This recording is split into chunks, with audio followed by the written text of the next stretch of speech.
Good morning students, welcome online classes.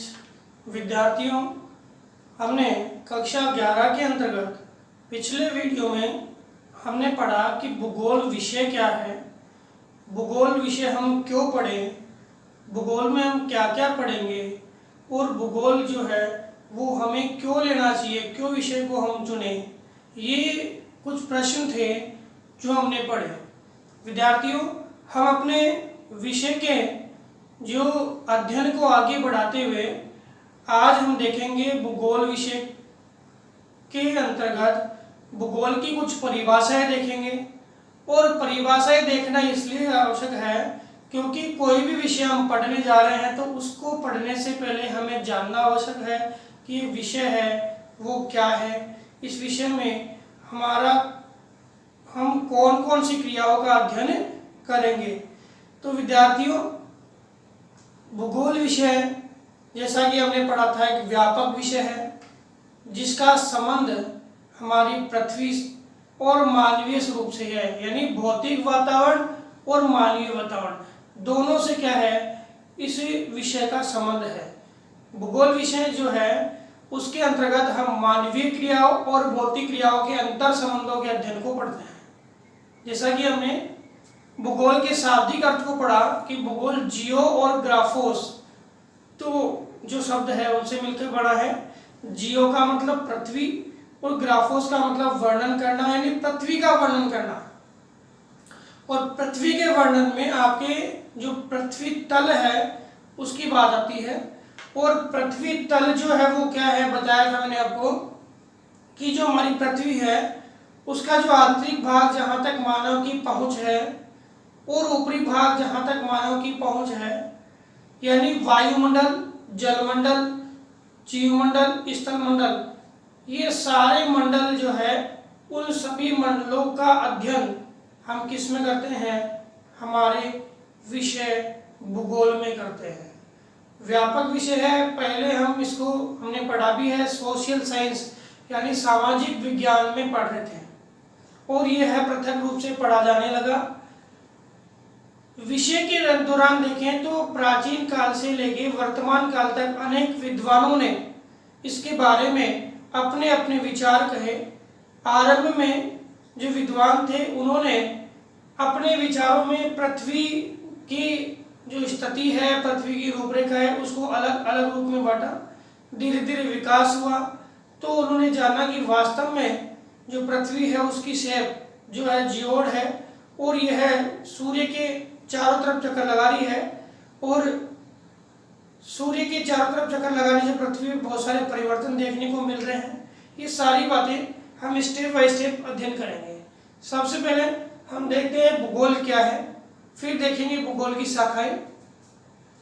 तो भूगोल में कुछ विद्वानों ने जो परिभाषाएं दी उन परिभाषाओं को हम देखते हैं पहले कि भूगोल वह पृथ्वी तल या भूतल का विज्ञान है। परिभाषा समझना, पृथ्वी तल या भूतल। देखो, हम भूगोल की परिभाषा चाहे कितने ही प्रकार से पढ़ लें, उनका निष्कर्ष एक ही निकलेगा कि भूगोल भौतिक वातावरण और मानवीय वातावरण के बीच अंतर संबंध है।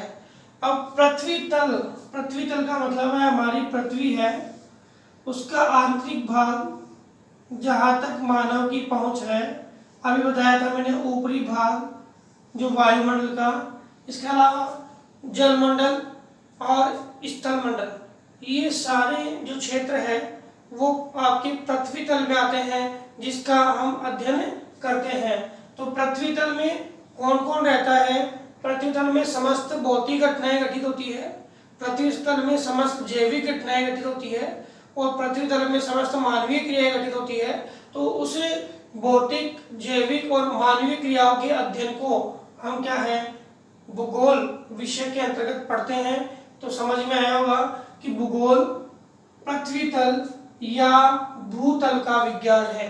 भूतल का मतलब भूतल का मतलब यह नहीं कि हम पृथ्वी के आंतरिक भाग की बात कर रहे हैं, यहाँ मतलब है कि पृथ्वी का वह भाग जिसमें जैविक क्रियाएं होती है, मानव रहता है, मानव अपनी आवश्यकता की पूर्ति करता है, उस क्षेत्र तक का अध्ययन किसमें करते हैं, भूगोल में करते हैं।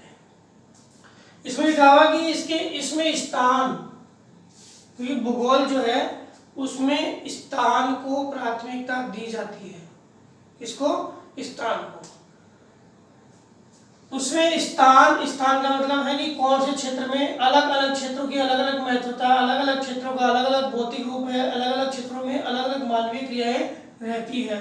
तो इसमें बोल रहे स्थान और उसके विविध लक्षण सब जगह अलग अलग है। उष्णकटिबंधीय क्षेत्र में अलग लक्षण है, शीतोष्ण में अलग है, शीत में अलग लक्षण है। और जो स्थान है उसमें देखें तो पर्वतीय क्षेत्र है उसके भौतिक रूप अलग है, मैदानी क्षेत्र है उसके भौतिक रूप अलग है। तो स्थान के विविध लक्षण और उन स्थानों का वितरण और स्थानिक संबंध, जो स्थान के संबंध है, जैसे उष्णकटिबंध की क्या रूपरेखा है, पर्वतीय क्षेत्रों की क्या रूपरेखा है, उन स्थानिक संबंधों का और उनके लक्षणों का मानवीय संसार के रूप में अध्ययन करता है। यानी पृथ्वी के ऊपर जो भी भाग है जहाँ कौन निवास करता है, मानव निवास करता है, और मानवीय क्षेत्र में घटने वाली जितनी भी भौतिक क्रियाएं हैं उन भौतिक क्रियाओं का अध्ययन हम किसमें करते हैं, हमारे भूगोल विषय में करते हैं। परिभाषा समझ में आई होगी। परिभाषा इसलिए क्योंकि परिभाषाओं को हम पढ़ें तो परिभाषाओं को पढ़ने से हमें एक चीज ध्यान में आएगी कि विषय क्या है, विषय क्या है, इस विषय में हम क्या पढ़ पाएंगे। भाई कहीं भी आप जाते हो, किसी भी क्षेत्र में किसी भी वस्तु को जानने से पहले उस वस्तु के सारे गुण धर्म जानते हैं। वस्तु को उपयोग करने के लिए जाते हो या उपयोग करते हो तो पहले क्या करते हैं, गुण धर्म जानते हैं। वैसे ही हम भूगोल विषय को पढ़ने जा रहे हैं तो भूगोल विषय की सारी रूपरेखाएं जानेंगे। तो ये समझ में आ गया कि इसका स्थानिक संबंधों और वितरण और लक्षणों का मानवीय संसार के रूप में अध्ययन किया जाता है।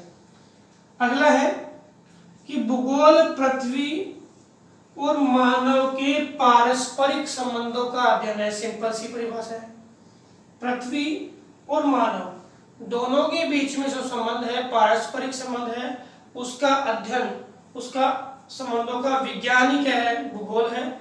और ये बात आपको क्लियर है कि मानव और भौतिक वातावरण, ये बिल्कुल सिंपल सी बात है, ये दोनों ही अविभाज्य है, इनको हम बांट नहीं सकते। भाई क्या हम श्वास लिए बिना रह सकते क्या, हम पानी पिए बिना रह सकते हैं क्या, हम भोजन ग्रहण किए बिना रह सकते हैं क्या। तो ये सारी घटनाएं, ये सारी क्रियाएं, ये सारे तथ्य, ये तत्व हमें कहाँ से मिलते हैं, हमारे पृथ्वी तल से मिलते हैं। और ये पृथ्वी तल है वो, उसका अध्ययन ही क्या है, भूगोल है। और इस पृथ्वी तल में हम क्या करते हैं, अपनी पारस्परिक अंतर क्रिया है वो भौतिक क्रियाओं के साथ करते हैं। और ये अंतर क्रियाओं को हम करके उस क्षेत्र में अनुकूलन स्थापित करते हैं। और उस क्षेत्र में अनुकूलन स्थापित करने के बाद हम इस पृथ्वी तल पर अपने जीवन को आगे बढ़ाने, विकसित करने या अपने जीवन को जीने के लिए प्रयास करते हैं। तो समझ में आया कि भूगोल जो है वो पृथ्वी और मानव के बीच संबंधों का विज्ञान है। इसके अलावा रिचर्ड हॉडसन ने कहा कि भूगोल पृथ्वी सतह के, ध्यान देना, पृथ्वी सतह यानी वही पृथ्वी तल की विविधता रूपी लक्षणों का, विविधता रूपी लक्षण अभी बताया था वही बात आ रही है। विविधता रूपी लक्षण है कि जलवायुगत यानी शीत उष्ण शीतोष्ण, क्षेत्रीय भौतिक जो आधार देखें तो इसमें आपके मैदानी, पठारी, पहाड़ी, इसके अलावा जलीय क्षेत्र है, स्थलीय भाग है, और उसमें घटने वाली जो भी घटनाएं हैं, जो भी बाहरी आंतरिक क्रियाएं हैं, उन सभी घटनाओं के विविधतापूर्ण लक्षणों का, विविधतापूर्ण पूर्ण लक्षणों का शुद्ध, व्यवस्थित और तार्किक वर्णन, उनका शुद्ध, व्यवस्थित और तार्किक वर्णन या व्याख्या का अध्ययन क्या है? भूगोल है।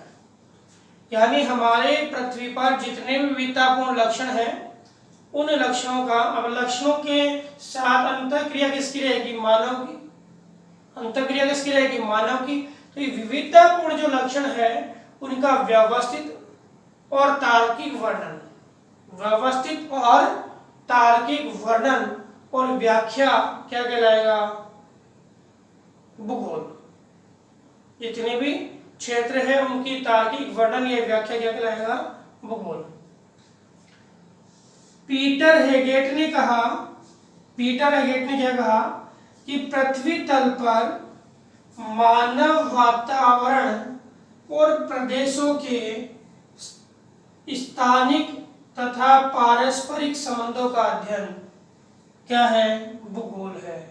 यानी पृथ्वी जो है उस पर मानव वातावरण यानी मानव जो रहता है और प्रदेश जो है उनके स्थानिक और पारस्परिक संबंध, यानी जो भाग है, जैसे भारत देश है, भारत में लोग रह रहे हैं, तो भारत का स्थानिक जो प्रतिरूप है उसमें मानव का क्या अंतर संबंध है, उसका अध्ययन।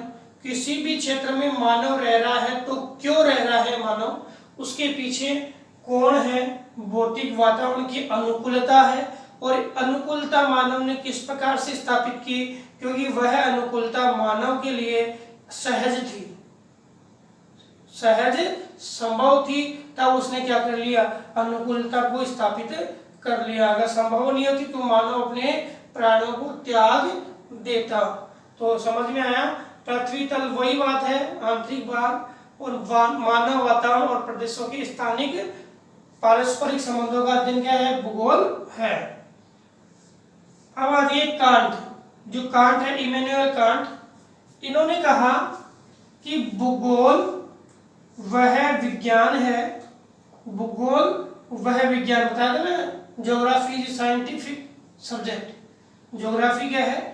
एक वैज्ञानिक विषय है, और वैज्ञानिक विषय का मतलब है कि ये क्रमबद्ध रूप से क्या करता है? अपने अध्ययन को प्रदर्शित करता है। जैसे आदिकालीन मानव था, उसने अपने परिवर्तनों को स्टेप बाय स्टेप परिवर्तित किया, और आदिकालीन मानव से वर्तमान आधुनिक मानव के रूप में हमने जो बदलाव किया है, और आगे भी हम अपने सुविधाओं के लिए बदलाव कर रहे हैं, वो सारे कदम हमारे स्टेप बाय स्टेप है। इसको हम नेक्स्ट जो वीडियो है उसमें पढ़ेंगे कि भूगोल का ऐतिहासिक परिचय प्रतिरूप क्या है, किस प्रकार से हम भूगोल के आरंभ से लेके, यानी भूगोल के अध्ययन के आरंभिक जो विचार है लोग, जो विद्वानों के, उनसे लेके और वर्तमान विचार है विद्वानों के, वहां तक का स्वरूप पढ़ेंगे। तो भूगोल एक विज्ञान है जिसमें किसका? उस भाग का अध्ययन किया जाता है जो क्या है? मानव का निवास है। बात वही आ गई कि पृथ्वी तल के अंदर या पृथ्वी के अंदर जो मानव का निवास है, यानी भौतिक वातावरण और मानवीय वातावरण के बीच अंतर संबंधों का अध्ययन ही है हम भूगोल विषय के दौरान करते हैं। ये किसने कहा? कांट ने कहा। तो परिभाषाएं समझ में आई। अब नेक्स्ट कुछ परिभाषाएं और देखते हैं विद्यार्थियों। देखो, कुछ विद्यार्थी सोच रहे होंगे कि भूगोल के अंदर सर तो पूरी परिभाषा बता रहे हैं। परिभाषा जो है, भूगोल एक इंटरेस्टिंग विषय है, एक रुचिकर विषय है, जिसमें हम हमारे वातावरण के साथ जो भी घटनाएं हमारी घटित होती है उन सभी घटनाओं को पढ़ते हैं।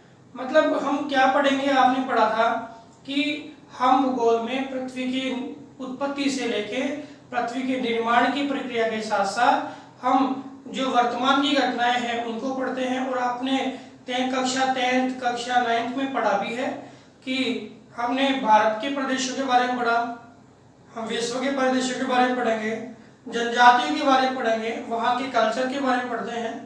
तो कोई भी सब्जेक्ट होता है उसको जानने के लिए, भाई आप किसी व्यक्ति के बारे में जानते हो तो उसके बारे में अलग अलग विचार जो लोगों के हैं वो सारे सुनते हैं।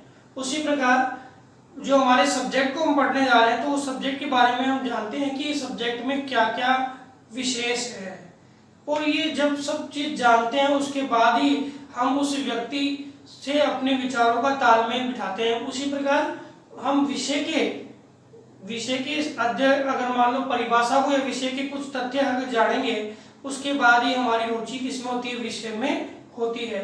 तो उसी प्रकार जो विद्वान है अल्फ्रेड हेटनर, इन्होंने कहा कि भूगोल धरातल के विभिन्न भागों में कारणात्मक रूप से संबंधित तथ्यों में भिन्नता का अध्ययन करता है। देखो देखना, धरातल के विभिन्न भाग, जितने भी धरातल के भाग हैं उसमें जो कारणात्मक रूप है, अब धरातल के भाग में मैंने अभी रिपीट किया था तो वही बात आएगी। मैंने स्टार्टिंग में कहा था और लास्ट तक यही कहूंगा कि भूगोल में दो ही क्रियाएं हैं, एक तो मानवीय क्रिया है, एक बौद्धिक क्रिया है। अब धरातल के विभिन्न भाग है, चाहे वो पर्वत है, चाहे पठार है, चाहे मैदान है, चाहे समुद्र है, कोई भी XYZ भाग है, उसमें कारणात्मक रूप से संबंधित तथ्य है कि पर्वत बना तो कैसे बना, मैदान का निर्माण हुआ तो कैसे हुआ, पहाड़ जो है उसमें उसकी ऊंचाई किस आधार पे बनी, सामुद्रिक प्रतिरूप कैसे बना, ये सारी जो कारण है उस धरातल के, उनसे संबंधित तथ्यों का जो भिन्नता के रूप में अध्ययन करते हैं कि मैदान पहाड़ से क्यों भिन्न है, इसका निर्माण कैसे हुआ, वहां कौन सी क्रिया होती है, पहाड़ी क्षेत्रों में कौन सी क्रिया है। जैसे पहाड़ी क्षेत्र जो भी है वहां पे हमें खनिज भंडार मिलेंगे, और मैदानी भाग है वहां पे हम वनस्पति उत्पादन कर सकते हैं, और सर्वाधिक जो जनसंख्या है वो कहाँ रहेगी, आपके मैदानी भागों में रहेगी, पहाड़ी क्षेत्रों में कम रहेगी। तो इस प्रकार से ये भिन्नता है उसका अध्ययन हम किस में करते हैं, हमारे सब्जेक्ट भूगोल में करते हैं। हॉर्सन की एक परिभाषा में देखी थी विविधतापूर्ण लक्षणों वाली, इसके साथ इन्होंने दूसरी परिभाषा दी कि भूगोल का उद्देश्य जो है, भूगोल का एम क्या है, धरातल की प्रादेशिक और क्षेत्रीय भिन्नता का वर्णन करना। क्षेत्रीय भिन्नता इसमें भी थी और क्षेत्रीय भिन्नता इसमें भी है। क्षेत्रीय भिन्नता का मतलब है कि अमेरिका है किस प्रकार से भारत से भिन्न है, चीन है उसमें और अमेरिका में कौन कौन सी समानता या भिन्नता है, अफ्रीका और अमेरिका में क्या समानता या भिन्नता है, यूरोप में क्या रूपरेखा है। तो ये अलग अलग क्षेत्र है, स्थान, ये नहीं कि हम महाद्वीपों की बात कर रहे हैं, हम देशों के आंतरिक भागों में देख सकते हैं कि हमारा जो उत्तरी भाग है, जो हिमालय प्रदेश है, वो दक्षिणी भाग से किस प्रकार से भिन्न है, डेजर्ट से किस प्रकार से भिन्न है। तो इस भिन्नता के पीछे जो भौतिक कारक है वो सामने आएंगे। तो उन भौतिक कारकों का अध्ययन हम किसके रूप में करेंगे कि भाई वहाँ मानव रह रहा नहीं रह रहा, मानव के निवास नहीं करने के पीछे क्या कारण है, या मानव जो निवास कर रहा है उसके पीछे क्या कारण है। तो ये सारे हम क्षेत्रीय भिन्नता के आधार पर क्या करते हैं, वर्णन और व्याख्या किसकी, धरातल की जो प्रादेशिक या क्षेत्रीय भिन्नता है उसकी वर्णन और व्याख्या करना किसका उद्देश्य है, हमारे भूगोल विषय का उद्देश्य है। मोगाउस ने कहा कि भूगोल पृथ्वी तल का, वही बात आ रही है, तीनों में एक ही बात है, क्षेत्रीय भिन्नता। भूगोल पृथ्वी तल का उसकी क्षेत्रीय भिन्नता के साथ, उसकी क्षेत्रीय भिन्नता के साथ, अलग अलग क्षेत्र में अलग अलग रूपरेखा भी बात की, उसकी क्षेत्रीय भिन्नता के साथ मानवीय निवास के रूप में अध्ययन किया जाता है कि मानव कौन से भाग में सर्वाधिक निवास करता है और मानव कौन से भाग में कम निवास करता है। तो वो किसके आधार पे, क्षेत्रीय भिन्नता के आधार पे जो है अध्ययन किया जाता है।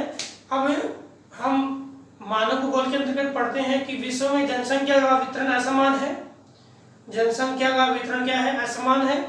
और ये जनसंख्या है विश्व के दौरान हम देखें तो 20 डिग्री से 60 डिग्री जो उत्तरी अक्षांश है वहां सर्वाधिक जनसंख्या मिलेगी और उससे ऊपर जनसंख्या कम मिलेगी।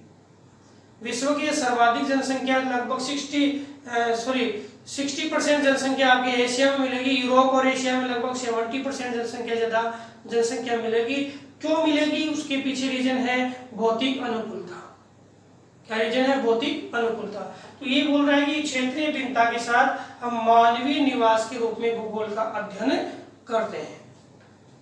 इसके बाद विद्वान है एकरमैन, इन्होंने कहा कि भूगोल एक विज्ञान है। ये क्लियर हो चुकी बात हमारी कि भूगोल एक विज्ञान है। क्यों है? क्योंकि व्यवस्थित क्रियाओं का अध्ययन किया जाता है।